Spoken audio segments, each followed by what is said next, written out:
Willkommen, bonjour, hello, and welcome to the Berlin Science Week event, A Carbon-Free Fuel, Hydrogen Can. My name is Jennifer Decker, and I represent the National Research Council of Canada in Germany. This event will be held in English. However, you are welcome to ask your questions in English, French, or German. We invite you to use the Q&A box for your questions. Please note that this event is being recorded. I would like to introduce our event Master of Ceremonies and moderator, Dr. Phil Deluna.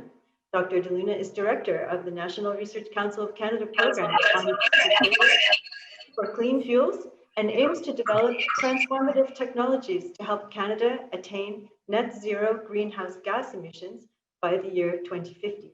A highly cited academic researcher with many accolades, including Forbes Top 30 Under 30, Dr. Deluna, the virtual floor is yours. Thank you so much, Jennifer. And thank you all for attending and joining us today for this wonderful event on hydrogen, the future of hydrogen, and what it means for the world. I'd also like to thank Berlin Science Week and Falling Walls for hosting us on this wonderful event.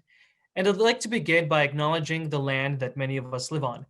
The land of Turtle Island, also known as Canada, has been home to Indigenous peoples and First Nations for many generations.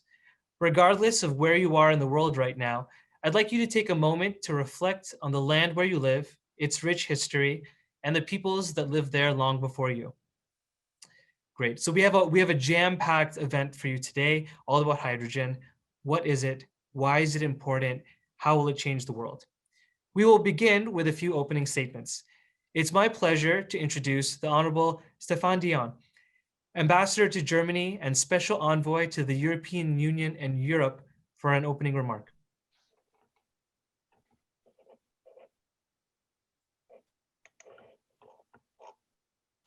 Dr. Roger Scott Douglas, dear Dr. Mark Kostras, dear Dr. Phil Deluna, dear Drew Layburn, dear Shanna Knights, chers amis du Canada, dear friends of Canada, and dear science enthusiasts, I think everybody is involved in enthusiasm for science.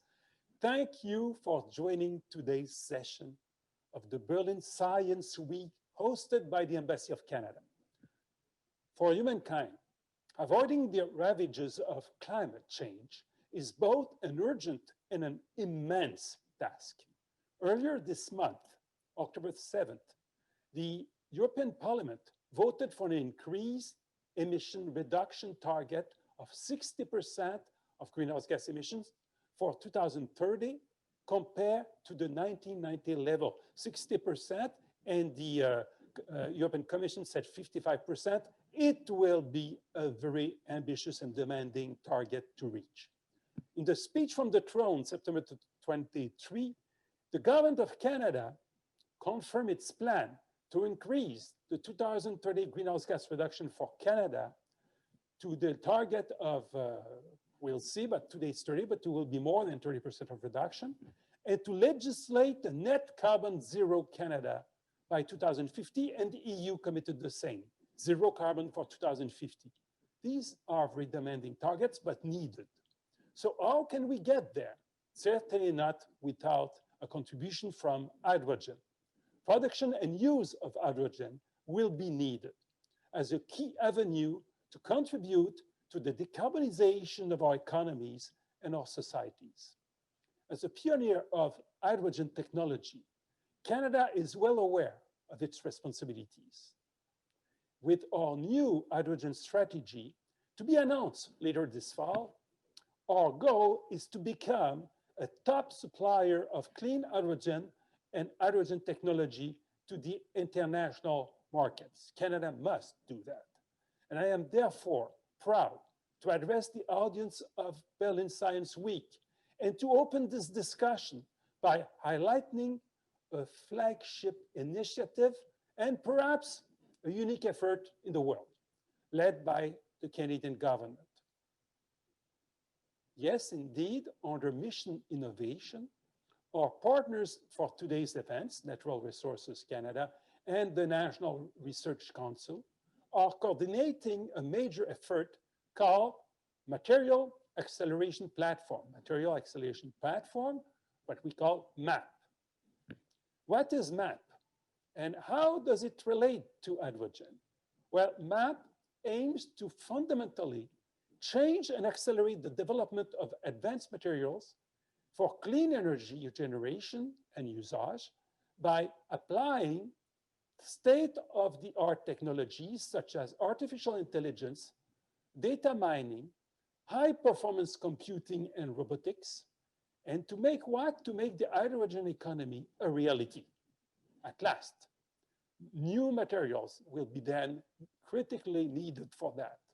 Consequently, as an initial challenge, Canada will focus its MAP efforts on new hydrogen materials. Aber Kanada kann es nicht allein schaffen. Wir brauchen Partnership schaffen und vor allem mit Deutschland. Around this time in 2019, here in the embassy, we hosted a workshop during Berlin Science Week to communicate Canada's plan to develop our material acceleration platform, or MAP.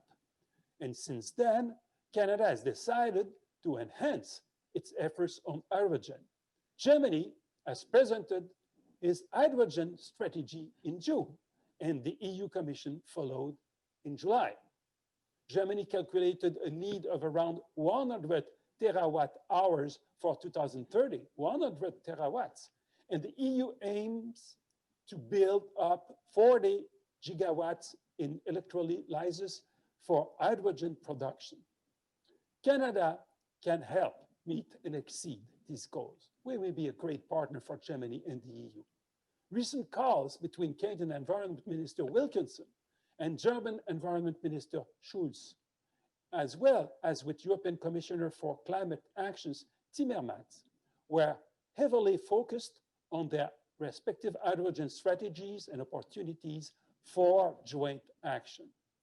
To achieve these ambitious goals, Germany, the EU, and Canada need to join forces, and Material Acceleration Platform, MAP, is a tool for that.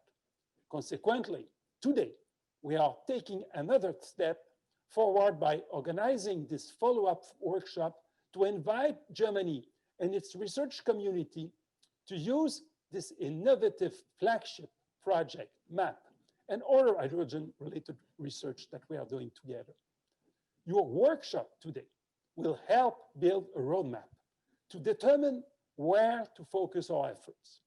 Germany and Canada are on the verge of celebrating the 50th anniversary of the Treaty for Cooperation in Science and Technology between the two countries. I am confident that with this workshop that you will hold today, that you will have today, and other activities to take place next year during the celebrations, clean energy technology topics, including hydrogen, will become more than ever a pillar of our cooperation. So to conclude, I would therefore like to sincerely thank our partners, Natural Resource Canada, the National Research Council, for their leadership and for organizing this very needed workshop.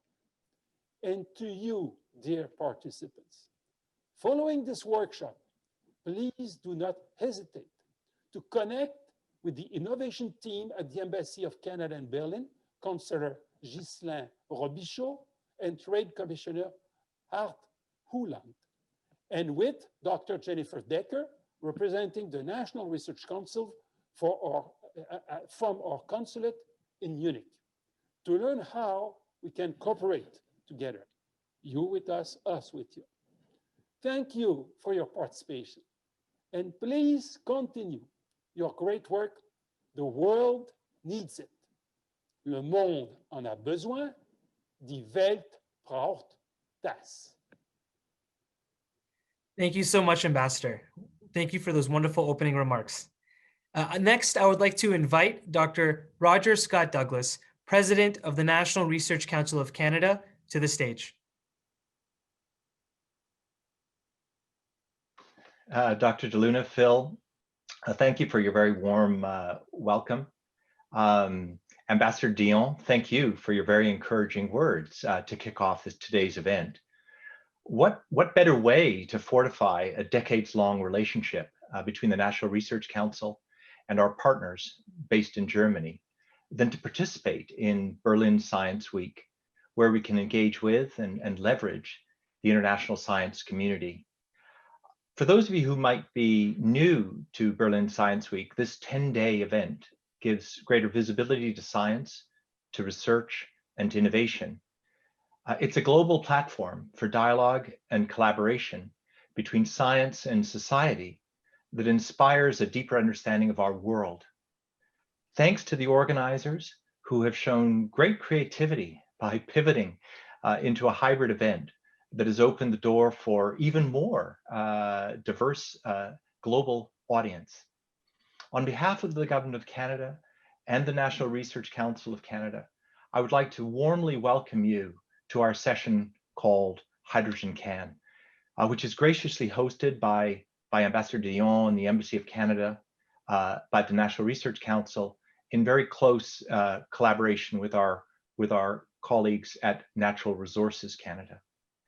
In my role as the NRC's acting president, I strongly support these international discussions that can assist us in our efforts to work towards a better Canada, but importantly, a better world through excellence in research and innovation.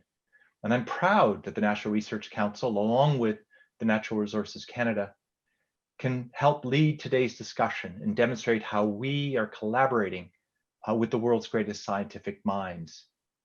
Along with Phil Deluna, Director of the Materials for Clean Fuels Challenge Program at the National Research Council, I would like to strongly acknowledge those of you who've helped organize this event, including our own Dr. Jennifer Decker, who's Consul and NRC's Principal Advisor, based, as Ambassador Dion mentioned, in Munich, Germany, and our Canadian colleagues, Arndt Uland and NRC's Dr. Mark Kosdras.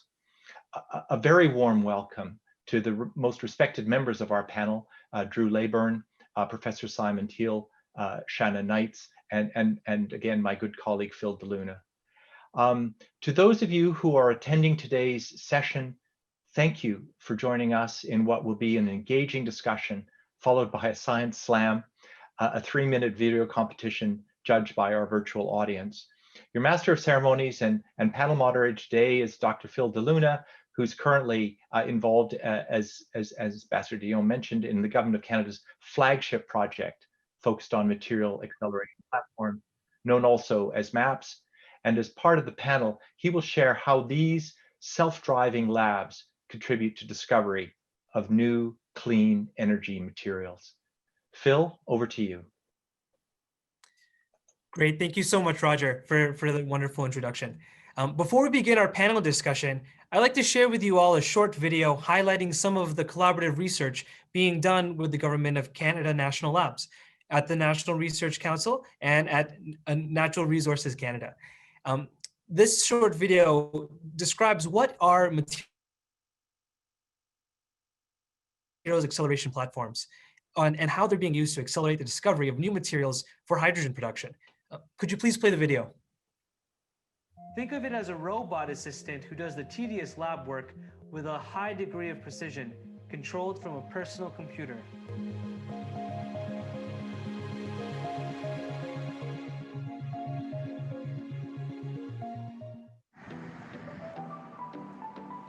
I'm Gabriel Bursan, lead engineer automation and robotics at CanMet Materials Lab with Natural Resources Canada. And I'm leading a group of highly skilled engineers and technologists. My name is Robert Black. I am a research officer with the National Research Council of Canada. My role in this collaboration is mostly focused on more the science side of things. I'm an electrochemist by trade.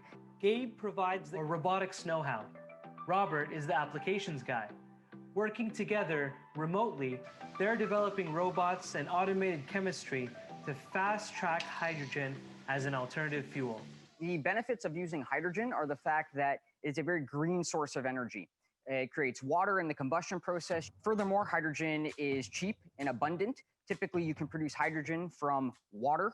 Second, the energy density of hydrogen is extremely high compared to, say, other energy sources. It means that per gram or per mass of hydrogen, the amount you burn, it creates more energy compared to, say, fossil fuels, gasoline, diesel, etc. Typically, it can take 10 to 15 years before a research idea turns into reality, but robotics can speed things up. Utilizing MAPS material accelerated platform, we save money and we save time. This is what MAPS, or materials acceleration platforms, look like.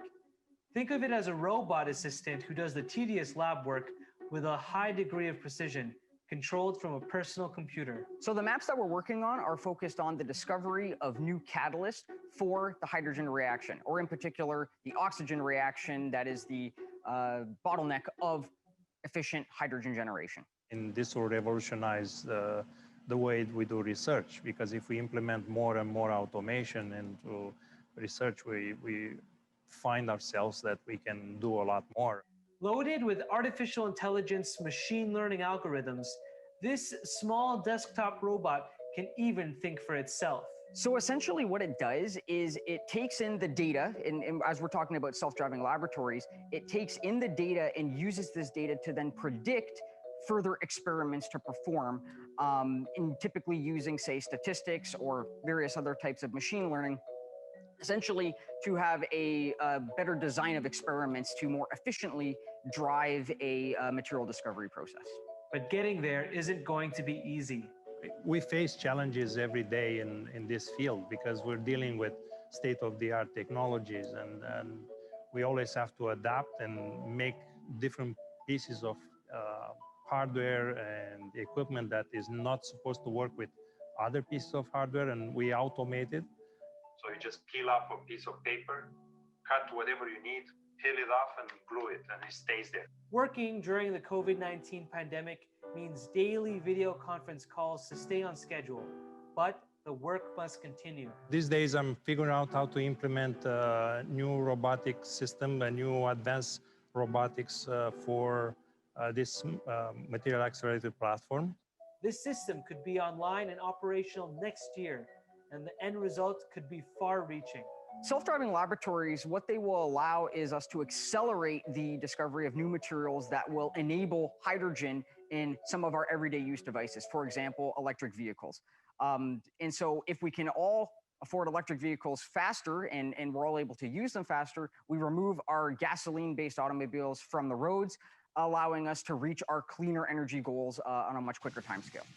This project is about making the world a cleaner, greener place.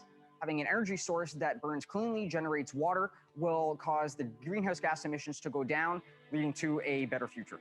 Ultimately, I want to see the world continue on, and I want our younger generation to be able to enjoy it as much as we do. It's important for my family, and especially for the next generation, that to have a healthy planet and to rest assured that is in good hands.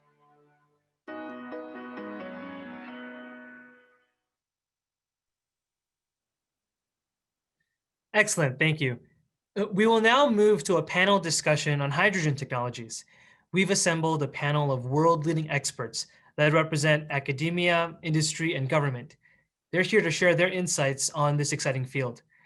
In a moment, I will introduce each panelist and ask them to give a short 1 to 2 minute description of who they are and what they do.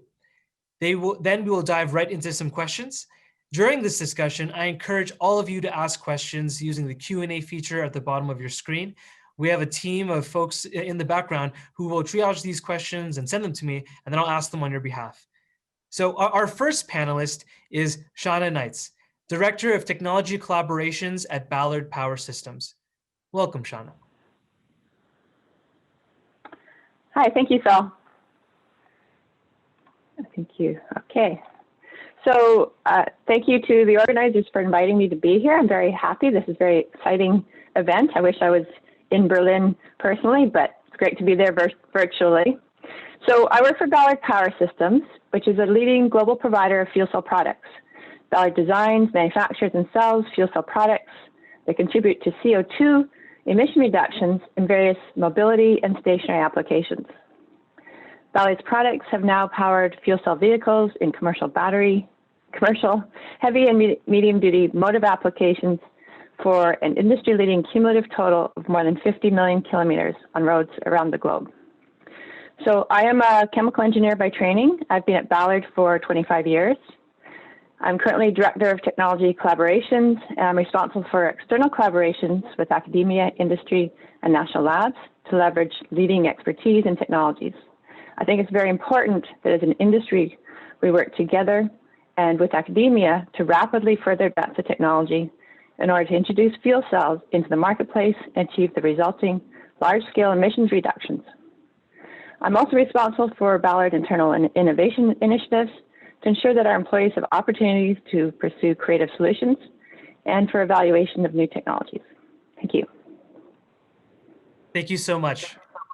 Next, I'd like to welcome Drew Layburn, Assistant Deputy Minister for Energy Technology at Natural Resources Canada. Welcome, Drew. Thanks, Phil. So Natural Resource Canada is Canada's federal department that works in the forestry, mining, geoscience, and energy space. And I, within that department, am in charge of Canada's clean energy technology work. That's a combination of research and development, mostly applied R&D, but also large and small scale demonstrations of energy technologies, and programs which help companies, universities, and other research organizations do the work we need to do to meet the decarbonization challenge. Specifically, we support hydrogen innovation across the value chain, including the production from natural gas and biomaterials, things like novel catalysts, carbon abatement, safe distribution and storage, and industrial end use. Great, thank you, Drew.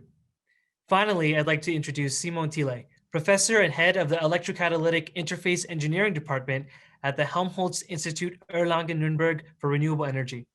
Welcome, Simon. Yeah, thank you very much, Phil, and also thank you very much for inviting me to this event. Like already said by Phil, I'm a professor in electrochemical engineering at the University of Erlangen here in Bavaria, Germany. And my main task is to make fuel cells and electrolyzers more efficient, so hydrogen technologies. We want to understand how they work, how they age, how they degrade, one says in science. Additionally, I'm a research department leader in Helmholtz Society. It's a part of Jülich Research Center. And we are an external Helmholtz Institute in Erlangen-Nürnberg for renewable energy. The academic perspective is to understand underlying phenomena for functioning of electrochemical devices. And also I see our task in supporting industry with knowledge and analysis whenever this is necessary. And also I would like to add that for this global task we are having, this global networking is always very important. And I've worked since 10 years with Canadian scientists on hydrogen technologies, which makes me 2 times happy to be here at this event. Thank you, Phil. Thank you so much. Great. So we're just going to dive right into some questions and start the discussion. Let's start with an easy one. Hydrogen is experiencing a sort of renaissance right now. Everyone is really excited about it. I'd like to ask, and I'll ask each of you to respond. What's different this time? What is it about hydrogen that is so exciting? And what are the most exciting hydrogen technologies that you see? So we'll start with Shauna for the first comment. Hi, thanks, Phil. Sure. So what's different now about hydrogen is that now the world recognizes the need for having a zero carbon future. We need to decarbonize. We need to have solutions to decarbonize our transportation systems and our overall energy systems. And when we look at what the solutions are, there's going to be a number of different solutions, but for a specific segment of the systems, the only solution that is hydrogen. So if we look at the large transportation systems, things like commercial trucking, things like marine and rail, large buses, those won't be served well by batteries. Batteries will take away payloads from commercial trucks. They take a long time to recharge. They're very heavy. So those solutions, for those types of things, hydrogen is the best solution when combined with fuel cells. In terms of technology, so what we're seeing is that the growth in commercial trucking, in marine, rail, those are very exciting. There's a lot going on in the world, and a lot of different companies are getting involved. A lot of the large OEMs are saying, well, we need solutions for the future, and this is where we're going. We are also seeing at the component level, right down to the components of the fuel cells, a lot of advances. Things like reducing the amount of catalysts with really advanced catalysts being developed, working with the universities at new technologies as well. Great, thank you. Drew, I'll turn it over to you now. What makes you excited about hydrogen, maybe in the context of what's happening in Canada and the Canadian government?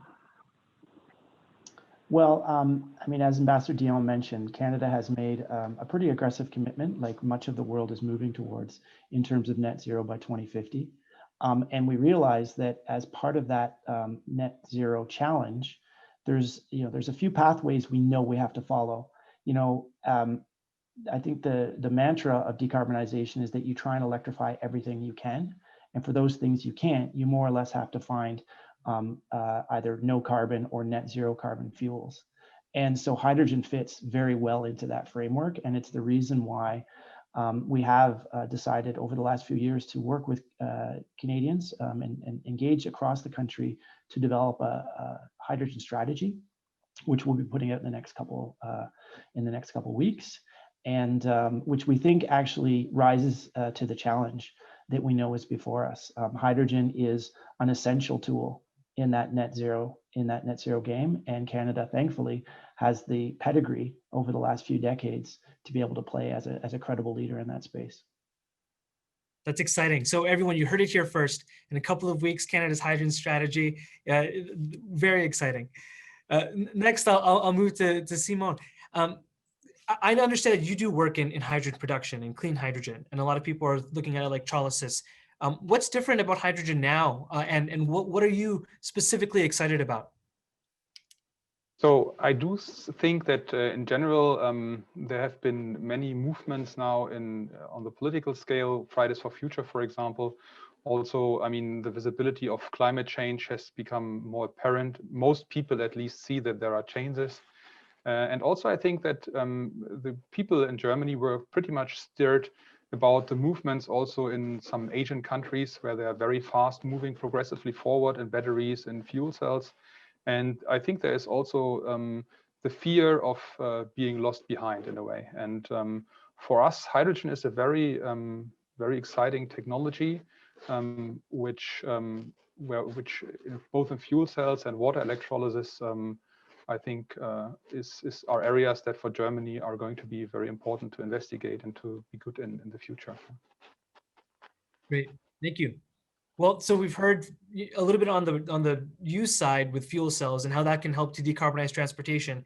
We heard about why this is such an exciting opportunity from the Canadian perspective and the Canadian government perspective. And we've also heard on the German side, the opportunity there. My next question is, okay, there's this opportunity, everyone seems excited about it. Why isn't hydrogen everywhere today? What still needs to be done for it to be implemented? Can you speak to the challenges? So again, we'll start with Ishana. Sure, Phil. So I think, certainly we need to have the infrastructure developed, but one of the biggest challenges has been the cost of hydrogen in comparison to alternatives. So it's a newer technology. As always, that takes a while for the cost to come down. But a recent report by the Hydrogen Council highlights that by scaling up hydrogen production, distribution, equipment, and component manufacturing, the cost of hydrogen solutions is projected to decrease by up to 50% by 2030. So once that happens, for a wide variety of applications, hydrogen will be cost competitive with either low and zero carbon alternatives. Great, excellent. So production is really the key here, and the cost there. Right, getting the volumes up. Sorry. Perfect, great. Drew, maybe I'll turn to you now. You've heard from Shana that infrastructure, getting the cost down, is still a challenge. From your view, what are the biggest challenges you think that the Canadian government should be looking to address, or or more specifically in the Canadian context, what are some challenges that we face? Yeah, I mean, I think a lot of the challenges are relatively common and ones that we've been struggling with or contending with for years now. The first and most important one, as Shauna said, was, we need some of these technologies to mature and get proven and be de-risked much faster than they have been in the past. The cost competitiveness question is a real one. There is a real, even within Canada, we've got multiple forms of hydrogen production currently. We've got the kind of incumbent hydrogen, which comes from natural gas, but we're also making great strides in electrolysis and other forms of hydrogen generation. But those paths will need to converge at some point. There's also an area, I think, specific to government, and it's a really crucial one, which is things like codes, standards, and regulations. These are, maybe a bit less exciting than the technologies themselves, but they are an absolutely crucial part of the way that technology gets deployed and rolled out across countries. And so it's an area that we are definitely focused on and will be part of the strategy that I mentioned. We also need to, there's a public relations part of hydrogen as well. And Shannon and Ballard will know this very well. Potential adopters must be aware of the options that they have when it comes to hydrogen. They need to be in a position to invest. Corporate and public transportation fleets and industrial capital get taken in generational decisions. So you need to hit those investors at the right time and make sure that you're not coming to them 1 year after they've just purchased a whole new fleet. So these are all areas where I think governments, the public sector, can play, helping to de-risk and encourage hydrogen by bringing its full toolkit to bear, whether that's RD&D, demonstration projects, encouraging deployment. There's tax and fiscal policies, as I mentioned, codes and standards, and also ensuring that we have modern regulations that are not so inflexible that they can't absorb new technologies in the hydrogen space. Excellent, thank you. So codes, regulations, de-risking, all of these are while these are big challenges, but I'm sure they're not unique only to Canada. Simone, can you maybe speak to some of the challenges that you're seeing in hydrogen becoming a reality, or the hydrogen economy in Germany? I know that they're making big investments there. So do you think that we share some of these same challenges? Are there some that are unique to Germany? And what are the challenges that you think should be addressed most? Yeah, thank you. So I think in Germany, we have the special situation that we were never rich in natural resources, but we always have to rely here on the ideas and the capabilities in engineering we're having. And for an introduction of hydrogen technologies, I think it will also be always clear for us that we will be a net importer of energy from outside, be it in hydrogen or in oil form. Yeah. I think the German route, or the way Germans see here, is the hope that we will be able to provide hydrogen technologies to the outside world in the future, using the engineering faculties that we have here, and to have this as well in the area of water electrolysis, as well as in the storage technology part, which is also a big challenge, and finally also in the fuel cell area. And yeah, so the point is here, if we don't have the ideas and if we don't go on very swiftly in this novel market, so we failed in batteries, I think we have now to take the chance on hydrogen. If we don't do that, then yeah, we will lose in the global competition. Yeah. Thank you. Great, thank you. I want to move now to explore a little bit more deeply the collaborative relationship between Canada and Germany. I think it's great that you highlighted earlier, Simone, the number of years you've been working with Canadian scientists, which I think is fantastic. I think maybe first I'll ask this from the industrial perspective. Shauna, what are some of the work that you're doing, maybe on the research and development side, with Germany or with German partners? And can you speak to the importance of this kind of collaboration? Sure. So as I mentioned earlier, I'm a very strong proponent of collaborative activities. And Canada and Germany have had a long history of collaborating on fuel cell research, as well as on supply chain development, product development, and validation demonstration activities. and there's, we have to continue those collaborations. There's a lot of value there as we learn from each other and grow the industry together. So some specific examples include there's been a collaboration network between Canadian universities and German universities and labs for many years, over a decade, and working on advances in fuel cell component performance.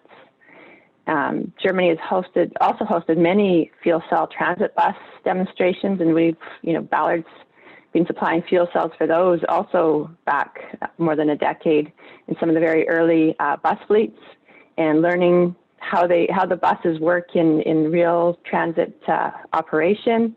So we've worked very closely with them, and now Germany is moving forward with commercial deployments. They're a real leader there, and we're also continuing to work with them there as well. That's great. Thank you for those examples.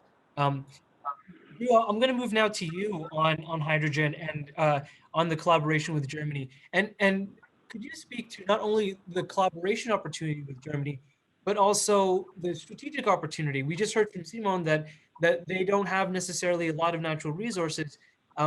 I've heard multiple times that Canada could become a net exporter of clean hydrogen. And potentially Germany could be that wonderful customer. So maybe if you could speak to a little bit about the collaboration between Germany and Canada, and then the opportunity for further not only collaboration but work together in hydrogen.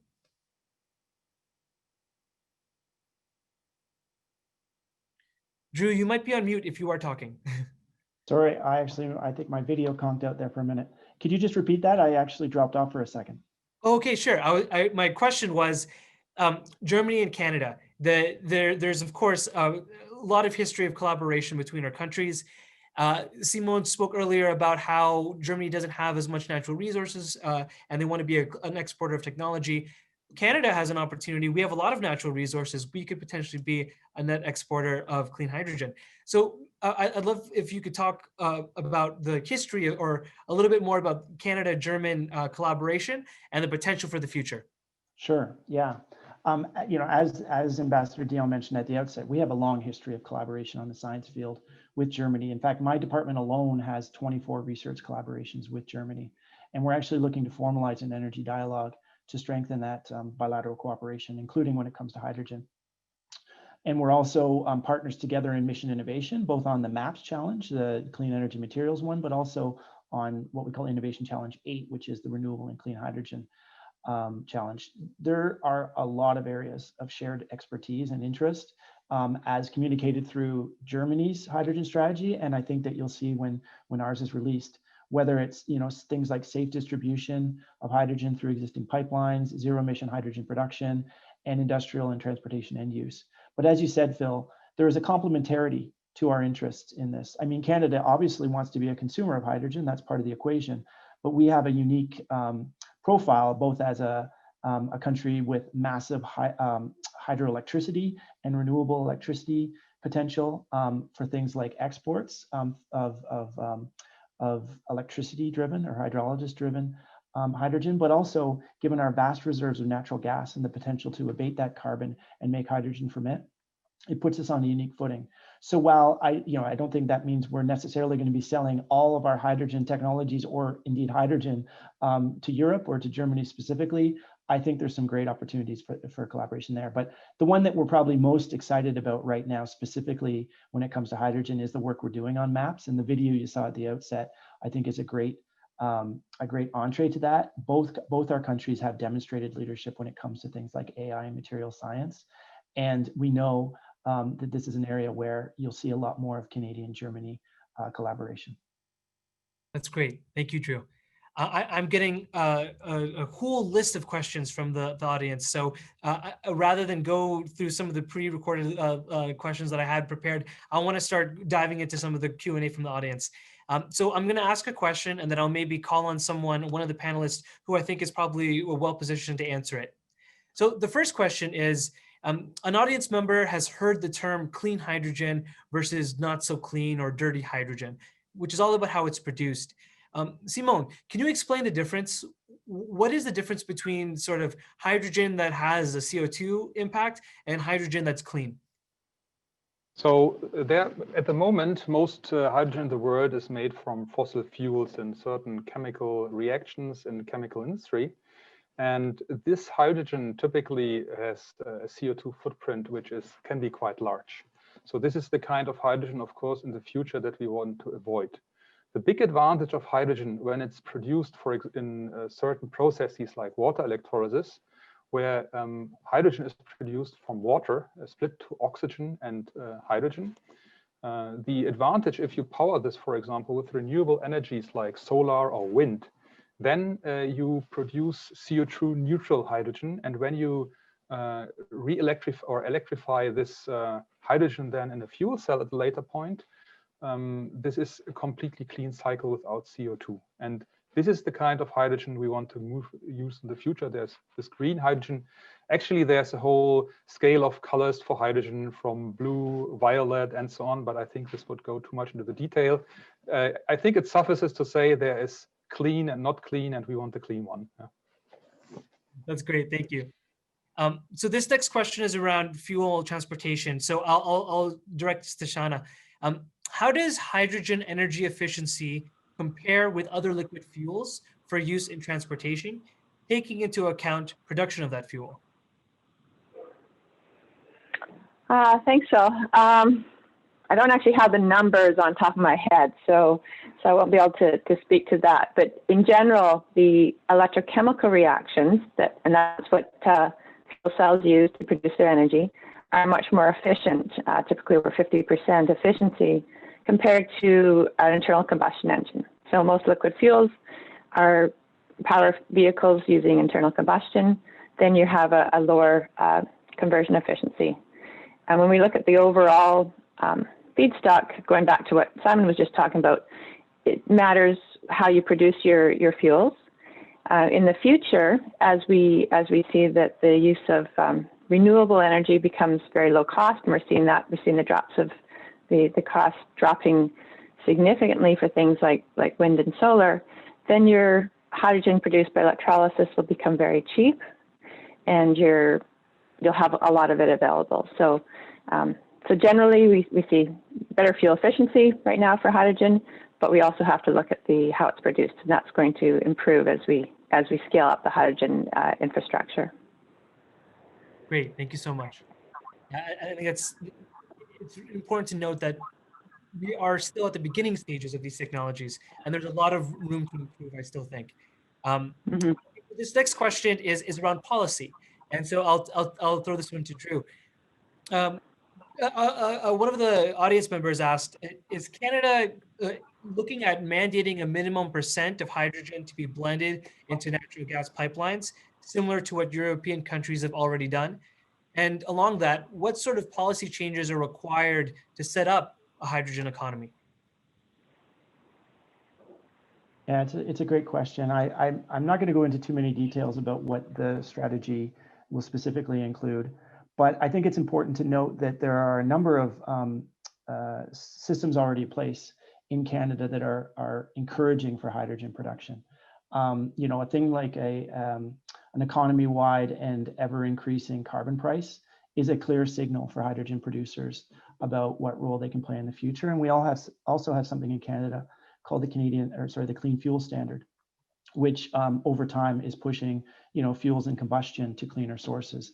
These are the sort of, I would say, baseline foundational policies that any country needs in order to really encourage hydrogen production.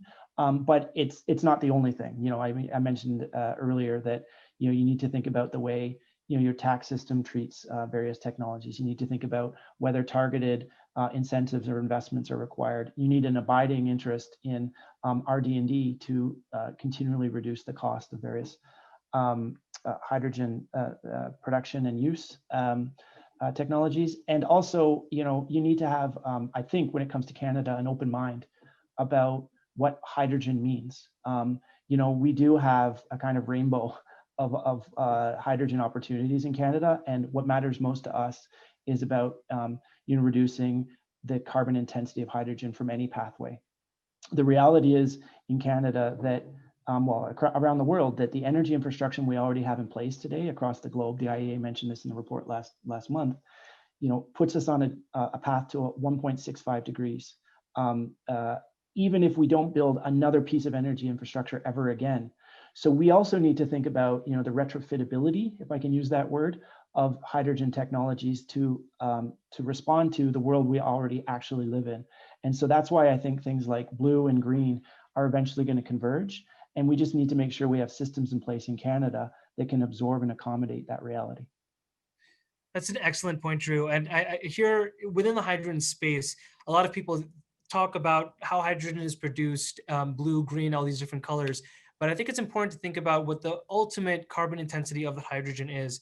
You can make hydrogen from electrolysis or water splitting, but if your electricity grid is dirty, then the hydrogen isn't going to be clean. And then you can make hydrogen from fossil fuels and natural gas, but if you couple it with carbon capture, utilization, and storage, then the carbon intensity of that ultimate hydrogen will be lower. So there's there's an entire toolkit of technologies out there, each of which at different technology readiness levels, each of which makes sense in different locations and at different times, depending on the local jurisdiction, the local resources available, the policies, and to your point earlier, Drew, also the public perception and acceptance of some of these technologies. So it's a very, I think what we should all recognize is that hydrogen is a very complex space right now, and we should all, this is why it's so important to have a conversation like this. So this next question is actually to Simone. And the question is, to achieve a competitive clean hydrogen technology or price, electrolysis or splitting water into hydrogen and oxygen is key. Electrolysis is an old technology. It's been around for a very long time, I think since the turn of the last century. What exactly haven't we, as researchers, done well in the past that we need to do now to improve its systems performance? Are we limited, and how can we break that limit? Yeah, so that's a very good question. So very generally, we are having two kinds of science. One is breakthrough science, where you have a completely novel concept which changes the game, and then there's sort of a continuous effort. And in the way of a continuous effort, it's always the same questions we have to answer. We want to go for lower costs of for a electrolyzer, higher durability, and higher conversion efficiency. And this higher conversion efficiency, as a result, also makes the operating costs lower. So in this regard, the transition from the classical alkaline systems that exist since decades to now the PEM water electrolysis systems, which are smaller, have smaller separation distances, higher current densities, is one of these things where you go towards, so on a long run, towards more efficient systems. The one more point about this older technologies, alkaline water electrolysis, was that it's not supposed to easily follow the let's say changing provided electricity of renewables, because renewables are always supplied in an intermittent way. And for this, particularly this PEM, this acidic water electrolysis, the PEM water electrolysis, is supposed to be a very good technology because it can follow these load changes more easily. So we are still at the point where we need to make the hydrogen cheaper, and this is by making the systems we are using for producing it much more efficient and cheaper. And there's a lot of potential. As we are talking about the Canadian-German session here, I would mention that we are in a German-Canadian joint research project, and there the aim is that we want to go to an alkaline system. This is which is as dynamic as these novel PEM water electrolysis systems, but at the same time is much less costly. And this is a great storage, and I think a good example on how to work together between Germany and Canada. Here we work together with the NRC. That's great. And thank you also for mentioning that project, the joint project. It's one of my favorites in my program. Although I'm not supposed to have favorites, so forget I said that. This next question from the audience member is, I think I'll direct this to Shana about, because in Ballard and in fuel cells, you talked earlier about infrastructure and why the need for infrastructure is so important. This question is, what are some of the challenges in the storage and transmission of hydrogen to end users, particularly small end users? So what will it take? What does this infrastructure look like that you speak of? And what's the challenge there? Sure. So, look, it'll depend on the type of use, but if we take the transportation system, right now I have a fuel cell car, which is very exciting, and we have a network of hydrogen filling stations in Vancouver, which is, so that's a start. So, right now we have 3. I think there's going to be 6 the next few months. So that's how it starts. Is you have to get those stations there, and you have to have cars to use them. So it's always talked about the chicken and egg. We just have to start doing it. So we have cars driving around now. We have the stations. The other, other types of the earliest adopters we recommend are fleets, because then you can put your hydrogen in a central depot. So that's why we started with buses many years ago. You have your hydrogen, at the bus depot. The bus goes out the whole day, comes back, refills at night, just like it does for diesel. So it's just getting those fleets. So bus is a good one.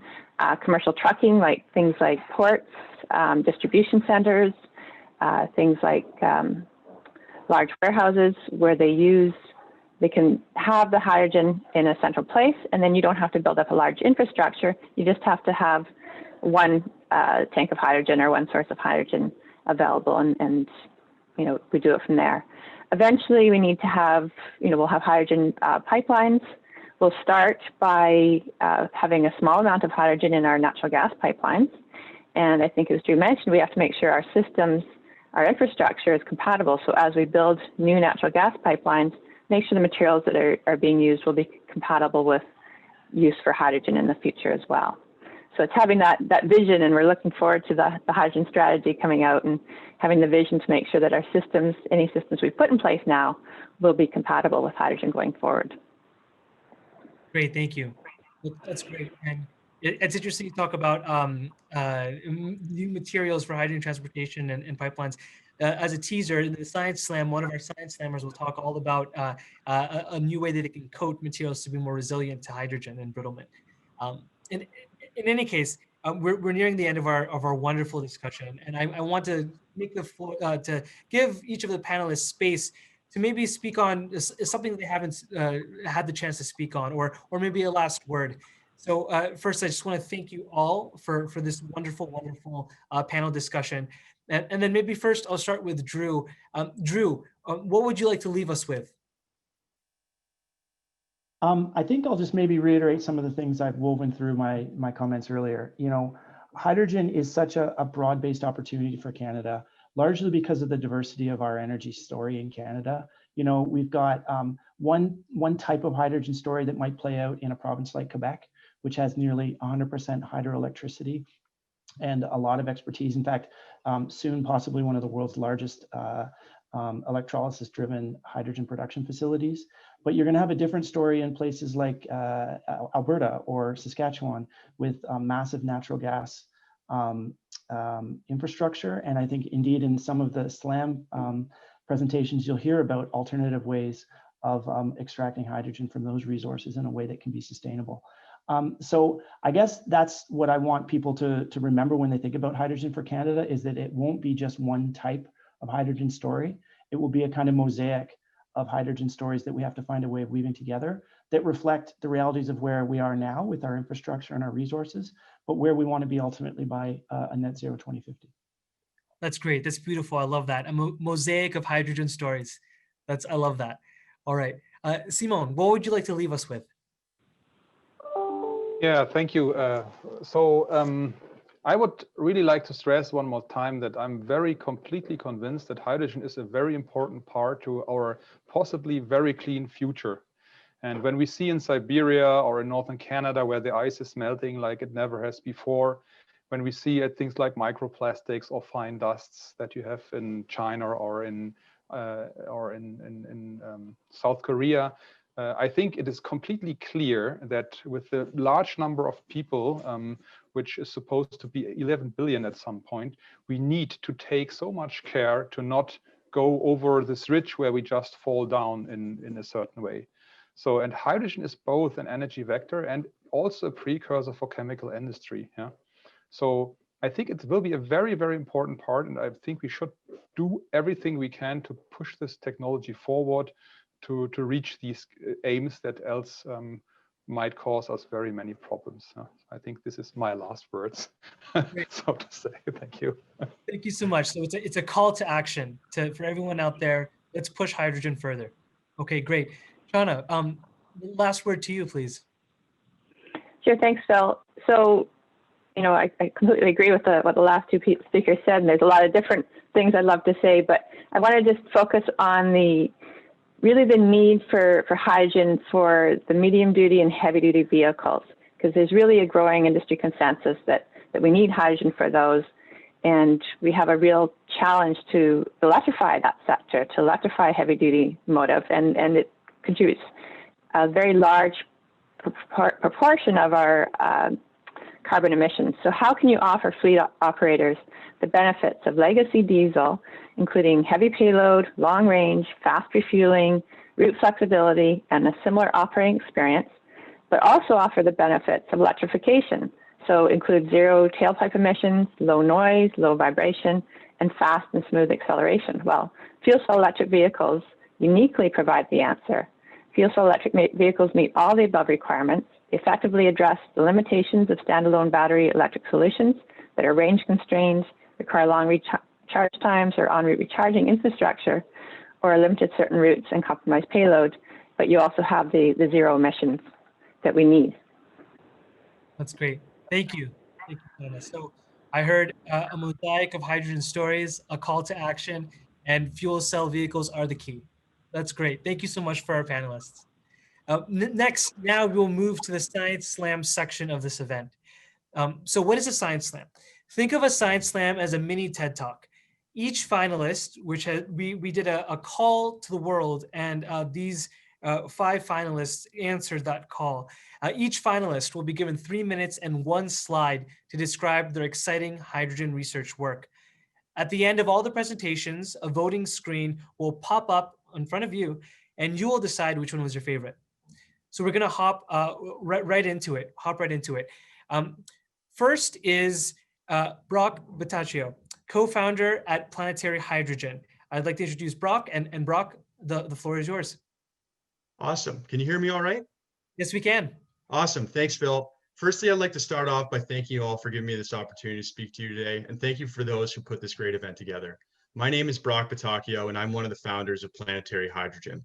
Our team set out about 1.5 years ago to build what we refer to as a climate unicorn. This is a company with billion-dollar potential that can make a significant impact in the fight against climate change. But before I tell you about Planetary Hydrogen, I wanted to take a second to paint a picture. Our world has currently consumed 95% of our global climate budget for a 2-degree warming scenario. And nearly every pathway to avoiding catastrophic climate change involves the use of negative emission technologies, or technologies which actively remove carbon dioxide molecules from the air we breathe. Humankind will need to remove billions of tons of carbon from the air by the end of the century. But the time is now to both develop and support negative emission technologies to ensure we can hand off a better Earth to future generations. And with that being said, I would like to introduce to you Planetary Hydrogen. By 2035, our solution has the potential to remove gigatons of carbon dioxide out of the air and store it within the world's oceans. At Planetary Hydrogen, we are bringing to market a process that creates carbon negative hydrogen while healing our world's oceans from climate change.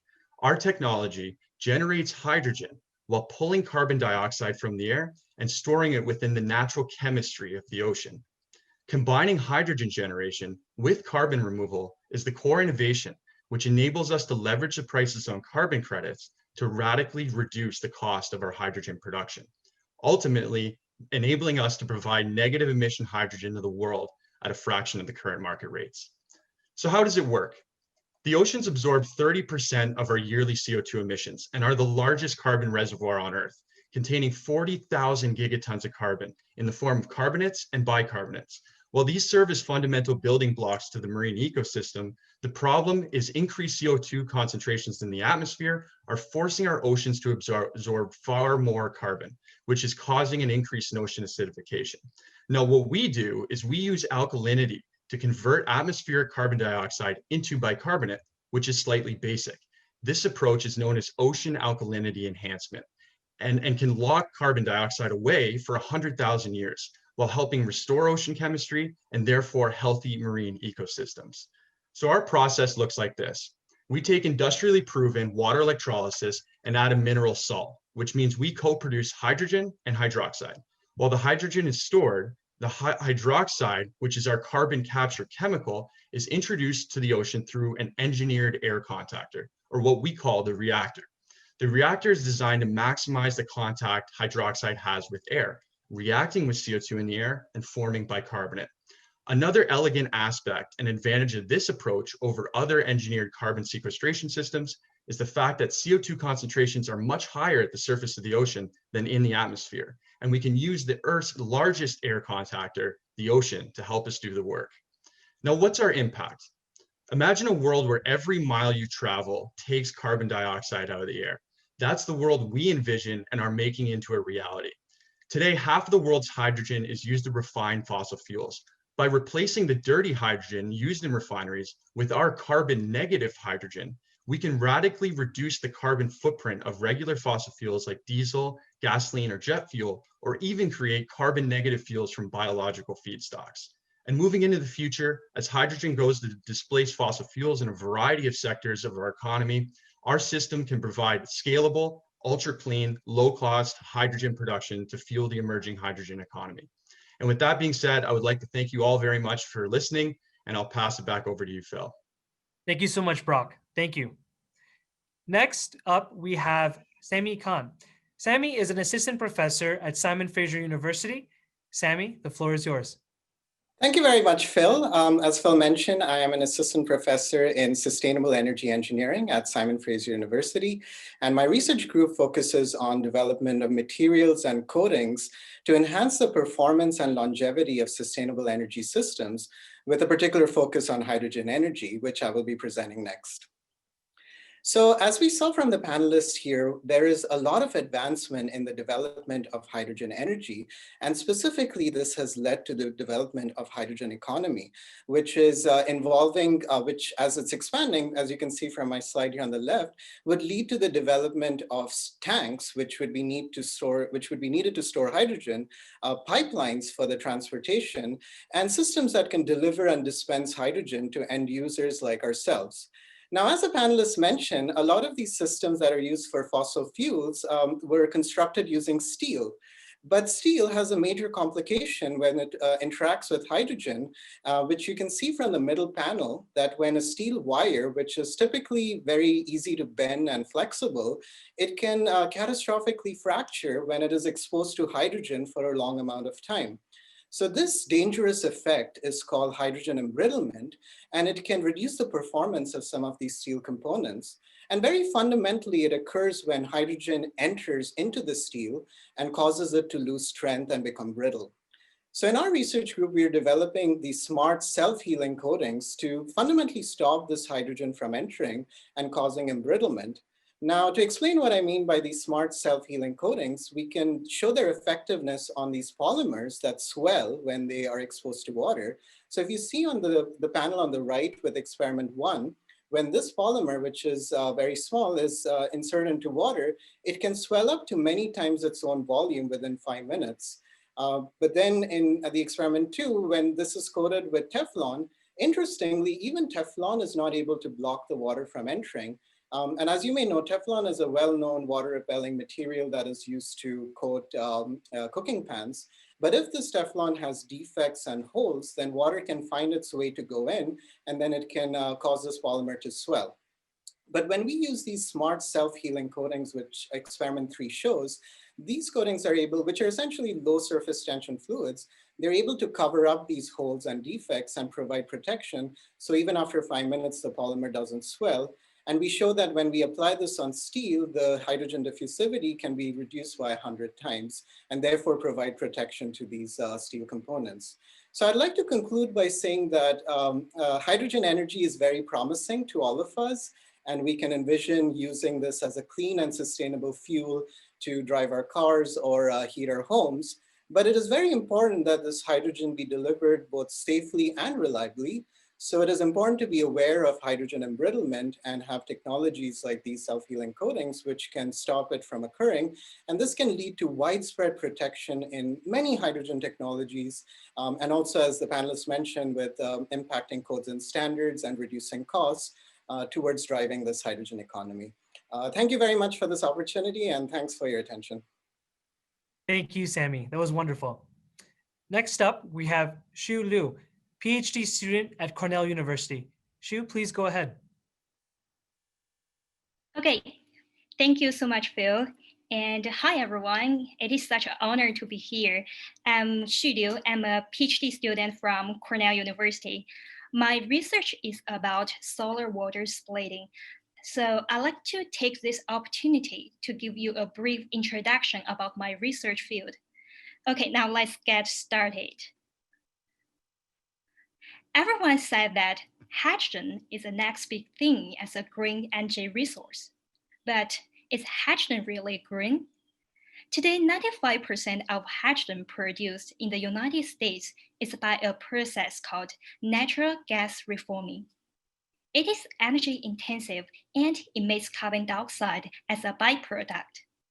Therefore, we need to find alternative methods to produce hydrogen in a greener way.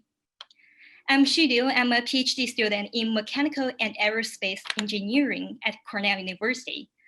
I have been conducting research on efficient hydrogen production by solar water splitting, which could change how hydrogen is being produced. Think of the process like this. You shine sunlight on the system to convert water into hydrogen and oxygen. Imagine being able to use sun to get fuel from water, which is everywhere on the planet. This could potentially revolutionize hydrogen production and make hydrogen a fully renewable energy resource.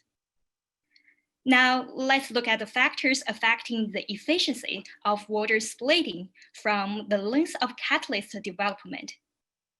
As you can see from the slide, a good catalyst material should have high activity, stability, and selectivity at the same time. My focus was on how to increase its activity and stability by controlling the semiconducting properties of these materials. From our research, we have found that by surface modifications, we are able to activate the catalyst, facilitate charge separations, and upgrade the stability of the material under photoexcitation. In addition, recent advances in the water splitting reaction under visible light provide opportunities for utilizing longer wavelength photons for hydrogen production. This way, there is potential to better utilize solar energy to convert water into hydrogen, both at a higher efficiency and a greater stability. Efficient and economical solar water splitting has the potential for producing green hydrogen for use in industry, household, transportation, and production of fuels and feedstocks. By using solar to convert water into watts, we're enabling a circular hydrogen economy. Thank you so much. Thank you so much. That was wonderful. Next up, we have Grant Strem. Grant is the chairman and CEO of Proton Technologies. Grant, the floor is yours. Thank you very much, Phil. I'm very happy to be invited to speak about Proton Technologies at Berlin Science Week. And I've been to Berlin a few times. I love it, and I hope to get back at some point.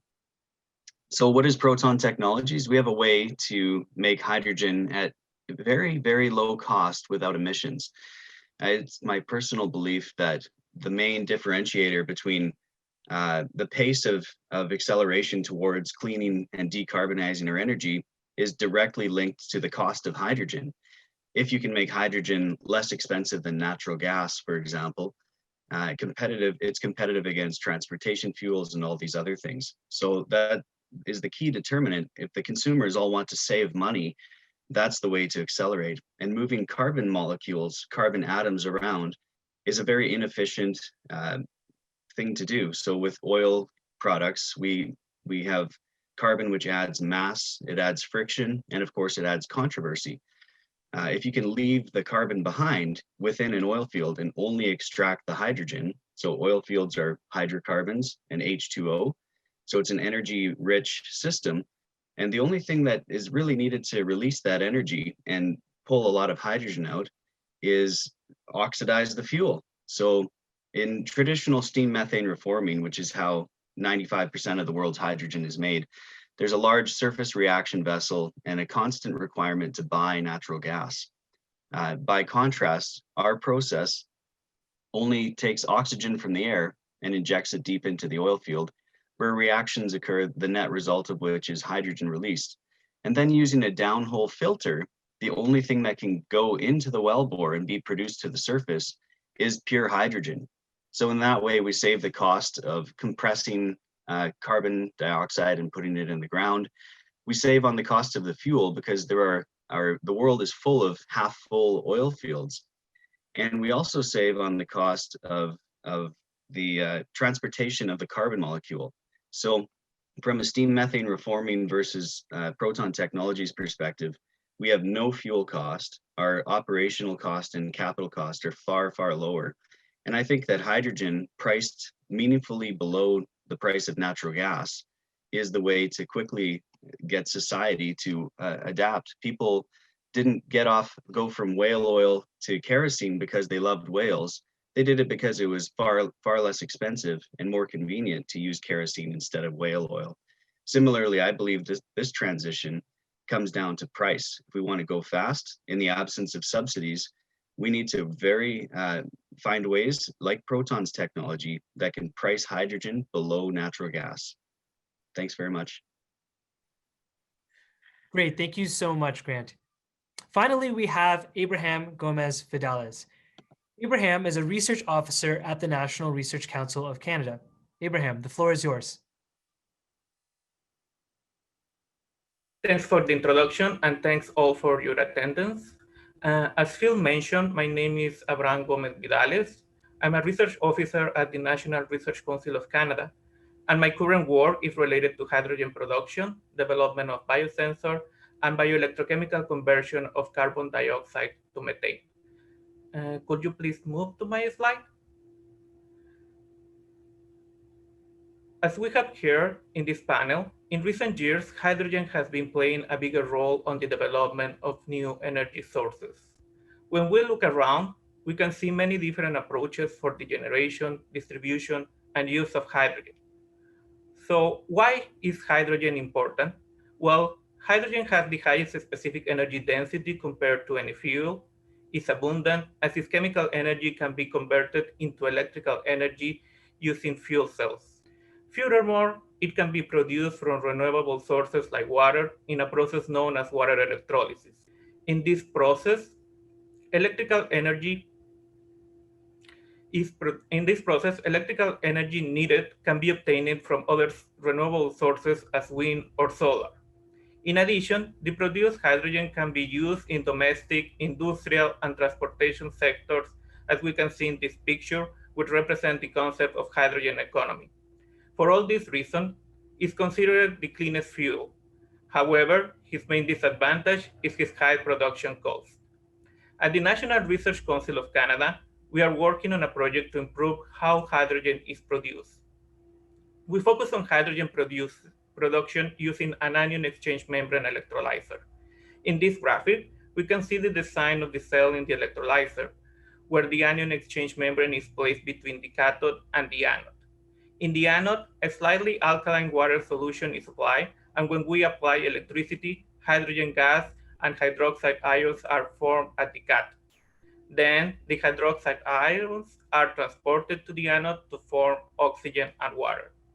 The main advantage of this type of the electrolyzer is that it doesn't require the use of noble metal catalysts. In addition, we can use a low alkaline concentration solution or potentially pure water feeds.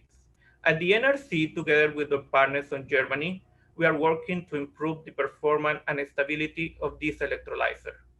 To summarize this, we believe that anion exchange membrane electrolyzers might represent the best option for low-cost and safe electrolysis. However, These electrolyzers are an early stage technology with a relative low lifetime and performance. This is what we'd like to advance in our project. Our teams in Canada and Germany combine the expertise in electrochemistry and materials engineering work on improving the membrane electrode assembly and the catalyst layers. I am sure that this project represents a valuable contribution that joins to the current efforts that many researchers are making to achieve a sustainable future. Thank you for your attention. Thank you so much. And thank you to all of our wonderful Science Slam finalists. Your work is inspiring. And to take a phrase that is now my favorite phrase, this has been a wonderful mosaic of hydrogen stories. Now comes my favorite part. You will, on your screen, have a poll pop up. I encourage you all, please, to vote for your favorite presentation today. You will have 20 to 30 seconds to do so. And so I'd ask the webinar master to please throw the poll up. Perfect, I see it here. And while you continue to think about which technology and which presentation to vote for, I'll take this opportunity to thank you all again for attending. I'd like to thank the organizers at Berlin Science Week and Falling Walls for the opportunity. I'd also like to thank the team behind the scenes supporting this event, from IT to the Zoom mastery to emails and promotion. It's so rewarding to see all of this come together. All of the panelists today gave amazing insights into hydrogen, and I'm leaving this feeling like not only did I learn something about hydrogen, but I'm feeling very hopeful for the future of this sector and of this space. Each and every one of our Science Slam finalists gave a wonderful presentation. It was succinct. They were able to pack in a lot in a small amount of time, and it was really quite impressive. Finally, I would like to, again, make note of these materials acceleration platforms that NRC and Natural Resources Canada are partnering on that will be in a new lab in Mississauga. We are building a new facility there, which will be sort of officially announced very shortly. And the cornerstone of this is marrying artificial intelligence, robotics, high throughput experiments, and machine learning to help us automate and discovery to a new extent. Okay, so with that, I think the poll is closed and we have a winner. I will ask, I will ask Roger Scott Douglas, the NRC president, to please announce the winner and provide some closing remarks. Roger, if you're present, could you please, the floor is yours.